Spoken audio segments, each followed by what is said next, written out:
குதிரை பேரம் நடைபெற்றுக் கொண்டிருக்கிறது என்று சொல்கிறார். நான் ஒன்றை சொல்லுகிறேன். குதிரை பேரம் பேசியது யார்? முதலில் திமுகவோடு கூட்டணி வைத்துக் கொண்டு முதலமைச்சராகலாம் என்று சொன்னது யார்? அண்ணா திமுகவுக்கும் திமுகவுக்கும் ஏதாவது கூட்டணி இதுவரையும் நடந்திருக்கிறதா? தமிழ்நாட்டின் வரலாற்றில் புரட்சித் தலைவர் எம்ஜிஆர், புரட்சித் தலைவர் அம்மா இருக்கும் வரை அம்மாவின் மீது வழக்கு போட்டு அம்மா மீது கைது செய்து சிறையில் அடைத்தவர்களோடு சேர்ந்து நான் இன்றைக்கு இணைந்து முதலமைச்சர் ஆகிறேன் என்று சொன்னால் இவர் அண்ணா திமுக என்பதுதான் என்னுடைய கேள்வி. குதிரை பேரம் யார் நடத்தினார்கள் என்பதுதான் இன்றைக்கு தமிழக மக்கள் தெரிந்து கொள்ள வேண்டிய ஒன்று. இன்றைக்கு எங்களை பொறுத்தவரையிலும் ஜெயக்குமாரை போன்றவர்கள் மற்றும் இருக்கின்றவர்கள் ராஜினாமா செய்துவிட்டு இன்றைக்கு நம்முடைய கழகத்தில் இணைந்திருக்கிறார். ராஜினாமா செய்வதற்கு என்ன காரணம்? திமுகவோடு அண்ணா திமுக கூட்டணி வைக்கிறார்கள் என்று சொன்ன உடனேதான் குமரி போய்விட்டார்கள் பலர். இது இதுவரையிலும் தமிழ்நாட்டின் வரலாற்றில் நடைபெறாத ஒன்று. ஆகவேதான் ஜெயக்குமார் போன்றவர் இன்றைக்கு ராஜினாமா செய்துவிட்டு தமிழக வெற்றி கழகத்தில் இன்றைக்கு இணைந்திருக்கிறார். எங்களை பொறுத்தவரையும் குதிரை பேரம் எங்களுக்கு தேவையில்லை. ஏனென்று சொன்னால் தனித்தே நின்று வெற்றி பெற்றிருக்கிற ஒரு இயக்கம் 2 ஆண்டு காலத்தில் பணஜாயத்தை முறியடித்து ஜனநாயகத்தை உருவாக்கி இருக்கிற மக்கள் இயக்கம். நம்முடைய தலைவரை பொறுத்தவரை மக்களை நேசிக்கிற தலைவர், மக்களால் கொண்டு வரப்பட்டிருக்கிற தலைவர்.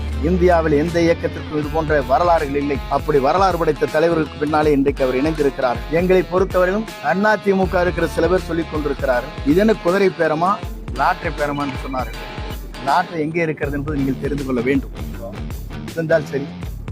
ஆகவே இதற்கெல்லாம் பதில் சொல்ல வேண்டியது சட்டமன்றம். நான் பதில் சொல்கிறோம். நாங்கள் அனைவரும் இருவரும் இணைந்து இந்த தொகுதியை பொறுத்தவரை என்னென்ன நலத்திட்டங்கள் தேவையோ மக்கள் நலன் கருதி எல்லா திட்டம் இந்த மாவட்டத்தில் கொண்டு வருவதற்கு இருவரும் இணைந்து தமிழக முதல்வரோடு பேசி என்னென்ன திட்டங்களை விரைந்து இந்த மாவட்டத்தில் கொண்டு வந்து மக்கள் பணியாற்ற வேண்டுமோ